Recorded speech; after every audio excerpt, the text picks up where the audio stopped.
Welcome back to the channel. चलिए बात करते हैं अपने नेक्स्ट क्वेश्चन की। पिछले लेक्चर में हमने कंसेप्ट डिस्कस कर लिया था आपसे। इस क्वेश्चन के बारे में देखते हैं जल्दी से।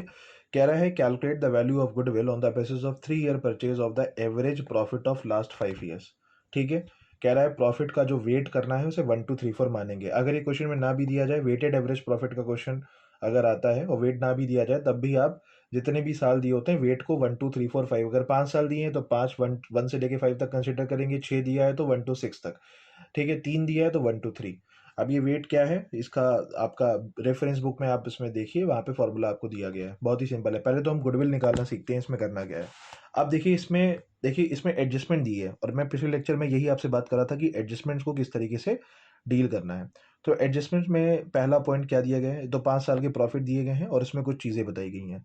ये 2018 मेंशन है इस पे, ये 2018 है, ठीक है। 2019, 2020, 2021, 2022 ये एंडिंग दिया है प्रॉफिट, और यहाँ पे ये सारी चीज़ें दी गई हैं। ये कहा गया है 2019 में कि आफ्टर कंसिडरिंग अब नॉर्मल लॉस बताया गया है 41,500। आपको बताया था मैंने, अब नॉर्मल लॉस को क्या करना है, ऐड बैक कर लेना है। अब नॉर्मल गेन को क्या करना है, लेस कर लेना है, ठीक। अब देखते हैं यहाँ पे क्या लिखा है। क्लोजिंग स्टॉक बता रहा है कि 31 मार्च 2018 को ओवर वैल्यूड हुआ था। तो मैंने आपसे क्या कहा था कि हार्मनी में क्या चल रहा है, ओपनिंग स्टॉक। क्लोजिंग स्टॉक में जस्ट उल्टा कर दीजिएगा। तो यहाँ पे क्या कह रहा है, ओवर वैल्यूड था ना, तो ओवर वैल्यूड के लिए क्लोजिंग स्टॉक का अगर ओवर वैल्यूड हो रहा है तो हमें क्या करना है, लेस कर देना है। ये मैंने आपको बता दिया था। इस चीज को, इस टेबल को याद करके रखिएगा। रिपेयर्स टू मशीनरी 60,000 रुपये। अब देखिए रिपेयर टू मशीनरी ये एक रेवेन्यू एक्सपेंडिचर है कि कैपिटल एक्सपेंडिचर है। अगर हम मशीनरी रिपेयर करवा रहे हैं तो रिकरिंग नेचर में होता है, मशीनरी अक्सर खराब हो जाती है, उसे सर्विसिंग की नीड रहती है, तो ये रेवेन्यू नेचर का खर्चा है 60,000 रुपये, जिसे हमने मशीनरी अकाउंट में डेबिट कर दिया है, मतलब हमने इसे कैपिटल एक्सपेंडिचर मान लिया है। तो यहाँ पे ये गलती कर दी हमने। तो हमने जो आपको कंसेप्ट पिछले लेक्चर में बताया था, आप सेम पैटर्न फॉलो करेंगे। If revenue expenditure is considered as capital expenditure, then what you have to do, उस अमाउंट को आपको जल्दी से प्रॉफिट में क्या करना है, डिडक्ट कर लेना है और डेप्रिसिएशन को वापस से जोड़ लेना है। सिंपल सा फंडा है यहाँ पे। चलिए जल्दी से टेबल बनाते हैं और क्वेश्चन को खत्म करते हैं, ठीक। तो यहाँ पे सबसे पहले लिख देते हैं कि 2018 का ये सब एंडिंग प्रॉफिट है। 2019, 2020, 2021 और 2022, ठीक है। यहाँ पे प्रॉफिट आप लिख लेते हैं जल्दी से, जो भी दिए गए हैं।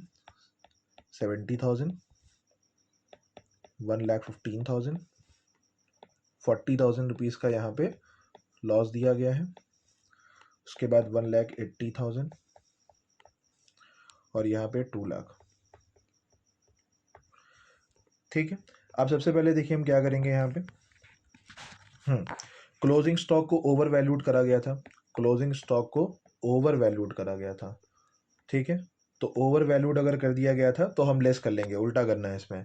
तो 30,000 रुपये यहाँ पे हम लेस कर लेंगे। क्या कह रहा है, closing stock was over valued by 30,000। 31 मार्च 2018 की बात कर रहा है ना, देखो सामने ही आपकी लिखा हुआ है 2018 ना, ठीक है। इस चीज़ को देखे रहिएगा। तो मैंने यहाँ पे लेस कर दिया। फिर उसके बाद आपको पता है अब नॉर्मल गेन की बात हो रही थी और अब नॉर्मल एक्सपेंस लॉस की बात हो रही थी। तो अब नॉर्मल गेन को मैंने आपको क्या बताया था, गेन को आपको लेस करना है। तो जिस साल की बात कर रहा था उस साल में जाके आप लेस कर दीजिएगा। तो यहाँ पे 2020 के बैलेंस में 20,000 रुपीज़ हमें क्या करना है, लेस कर देना है, ठीक। और उसके बाद फिर से और एक चीज़ और लेस होगी, हमारे पास रिपेयर के एक्सपेंसेस थे, ठीक है। मशीनरी के रिपेयर के एक्सपेंसेस, देखिए मैंने आपको क्या बताया था कि अगर रेवेन्यू एक्सपेंडिचर है और कैपिटल एक्सपेंडिचर में चार्ज हो रहा है तो आपको प्रॉफिट में उस चीज़ को डिडक्ट करना है, लेस करना है। देखिए पिछले लेक्चर में ये चीज़ डिस्कस हो चुकी थी आपसे। तो यहाँ पे रिपेयर एक्सपेंसेस हम क्या कर लेंगे, लेस कर लेंगे 60,000 रुपये, 60,000 रुपीज़ यहाँ पे हम लेस कर लेंगे। सिंपल सी बात है, ठीक। अब ऐड वाली चीज़ें देख लेते हैं फटाफट। आप पेपर में जम्बल्ड फॉर्म में भी कर सकते हैं, ऐसा कोई दिक्कत नहीं है कि लेस और ऐड को आपको एक ऑर्डर में ही लिखना है, ठीक। फिर इसके बाद हम बात करते हैं opening stock. Opening stock over valued. अब यहाँ पे आपको थोड़ा सा डाउट होने वाला है, आप कहेंगे सर ये ओपनिंग स्टॉक कहाँ से आ गया, ये तो क्वेश्चन में दिया ही नहीं है, ठीक है। अभी मैं आपको समझा रहा हूँ।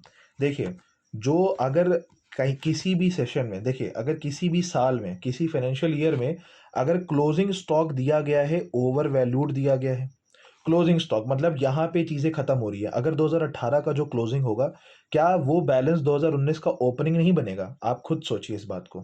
कि 2018 में अगर कोई गलती करेंगे तो उसका इफेक्ट 2019 में जाएगा कि नहीं जाएगा। जस्ट एक दिन की तो बात है। अगर ये 31 मार्च को ये चीज़ हो रही है तो जस्ट एक दिन बाद 2019 शुरू हो जाएगा हमारा तो इसका इफेक्ट अगले साल पड़ेगा।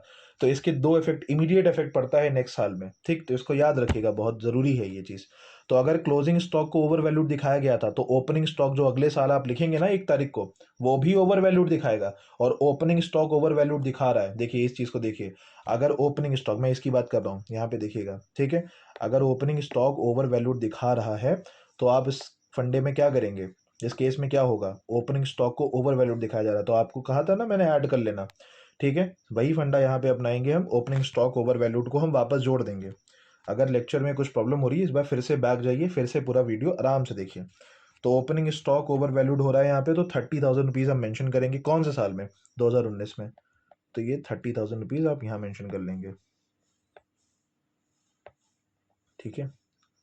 अब इसके बाद, उसके बाद हम क्या करेंगे, ऐड कर लेंगे क्या, हमारा अब नॉर्मल लॉस, जो हमारा अब नॉर्मल तरीके से जो लॉस हुआ था उसे वापस ऐड बैक कर लेंगे, ठीक है। तो अब नॉर्मल लॉस हमें कितना हुआ था, यहाँ पे देख लेते हैं, 41,500 रुपीज़ का। तो ये हुआ है 2019 की बात है, 41,500 यहाँ पे नहीं लिखेंगे, ठीक है। उसके बाद देखिए नेक्स्ट क्या है, नेक्स्ट क्या है, डेप्रीशिएशन को मैंने आपसे क्या कहा था, डेप्रीशिएशन को आपको ऐड कर लेना है, ठीक है। ये ऊपर आपको ऑलरेडी बता के रखा हुआ है। तो डेप्रीशिएशन देखिए यहाँ पे, डेप्रीशिएशन जो लगेगा 2021 में लगेगा कितना, 9,000 पे, इसे कैलकुलेट करना पड़ेगा आपको, ठीक है। और अगले साल में भी ये जाएगा 10,200 रुपीज़ हो जाएगा। देखिए डेप्रीशिएशन क्या था, डेप्रीशिएशन डिमिनिशिंग बैलेंस मेथड पे था, मैं आपको समझा देता हूँ, परेशान मत होइए। यहाँ पे देखिए डेप्रीशिएशन कह रहा है 20% लगना है मशीनरी के ऊपर, जो कि डिमिनिशिंग बैलेंस मेथड पे है, ठीक है। तो स्ट्रेट लाइन मेथड नहीं है, डिमिनिशिंग बैलेंस मेथड है। पहले साल डेप्रीशिएशन लगाएंगे, फिर वो मशीनरी की कॉस्ट में लेस हो जाएगा, उसके बाद फिर से लगाएंगे, ठीक है, अलग बैलेंस पे, ठीक है। तो यहाँ पे आप पहले साल निकालेंगे तो इसमें 9,000 रुपये आ जाएगा और दूसरे साल आ जाएगा 10,200। कैसे आया मैं आपको चलो यहाँ पे बता देता हूँ जल्दी से। देखिए यहाँ पे आपका अमाउंट क्या था 2021 में, अगर मैं बात करूँ 60,000 रुपये, तो 60,000 का 20% निकालेंगे 9 मंथ्स के लिए, 9/12, तो यहाँ पे 9,000 आ जाएगा। डेट देख लीजिएगा, 9 मंथ की बात हो रही है। फिर अगले साल क्या हो जाएगा, 60,000 रुपये में से 9,000 डिडक्ट हो जाएगा, तो 60 में से 9 चला जाएगा तो 51,000। अब 51,000 का 20% आप निकाल देंगे, ठीक है, तो वो कितना हो जाएगा, 10,200, ठीक है, प्रॉब्लम सॉल्व। तो यहाँ पे ये चीज़ें हो गई, ठीक। अब हम आगे चलते हैं और बस हम अपना फाइनल बैलेंस निकाल लेते हैं, ये एडजस्टिंग प्रॉफिट आ जाएगा हमारा। तो ये जो पहला साल रहेगा इसमें तो 40,000 ही आने वाला है, ठीक है। 70 में से 30 जाएगा, 40 बचेगा। यहाँ पे 1,86,500, यहाँ पे आपका आ जाएगा 60,000, यहाँ पे 60,000 नेगेटिव बैलेंस है, ये लॉस दिखा रहा है। 1,29,000 पॉजिटिव बैलेंस, और यहाँ पे 2,10,200, ठीक है। ये सारी चीज़ें हो गई, बस अब आपको इसके अलावा कुछ नहीं करना, बस आपका ये प्रॉफिट आ गया। अगर सिंपल तरीके से क्वेश्चन होना था तो बस खाली आपको इसका एवरेज निकालना था और नंबर ऑफ ईयर परचेज से मल्टीप्लाई कर देते और आपका क्वेश्चन हो जाता। बट यहाँ पे वेटेड वाला क्वेश्चन मैंने ले लिया है ताकि दोनों ही कंसेप्ट एक ही क्वेश्चन में आपके क्लियर हो जाए। तो सारे प्रॉफिट उठा के आप क्या करेंगे, इस तरीके से ऑर्डर में लिख देंगे। उसके बाद आप लिखेंगे, पहले यहाँ पे लिखेंगे प्रॉफिट, फिर यहाँ पे लिखेंगे वेट, वेट में 1 2 3 4 5, ठीक है। और यहाँ पे टोटल कर लेंगे वेट का, टोटल यहाँ पे आ जाएगा 15, ठीक। ये वेट जैसे यहाँ पे 40,000 है ना पहला, फिर उसके बाद कितना है 1,86,500, फिर 60,000 रुपये का लॉस है फिर 1,29,000, ठीक है, इसे मैं ब्रैकेट में कर रहा हूँ, और ये आ जाएगा 2,10,200, ठीक। अब इसके बाद आपको क्या करना है, वेट के बाद फिर वेट का प्रॉफिट निकालना है, प्रोडक्ट इसका मल्टीप्लिकेशन करना है। तो 40,000 इंटू 1 कितना हो जाएगा, 40,000।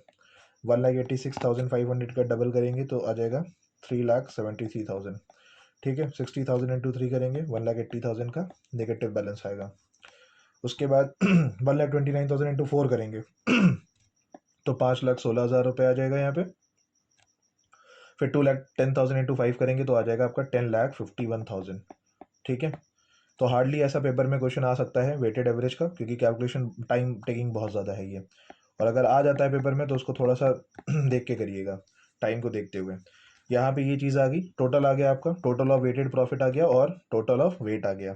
बस अब आपको कुछ नहीं करना, आपको वेटेड एवरेज प्रॉफिट निकाल लेना है। Weighted average profit, weighted average profit, ठीक है। शॉर्ट में मैंने लिखा 18 लाख बाई 15 करेंगे तो यहाँ पे कितना आ जाएगा 1,20,000, ठीक है। 18 लाख में को 15 से डिवाइड कर देंगे, 1,20,000 आ जाएगा। बस अब गुडविल सिंपल है, कुछ नहीं करना इसमें। Goodwill is equal to 1,20,000 into what? Number of year purchase is 3, so the answer is 3,60,000. Okay.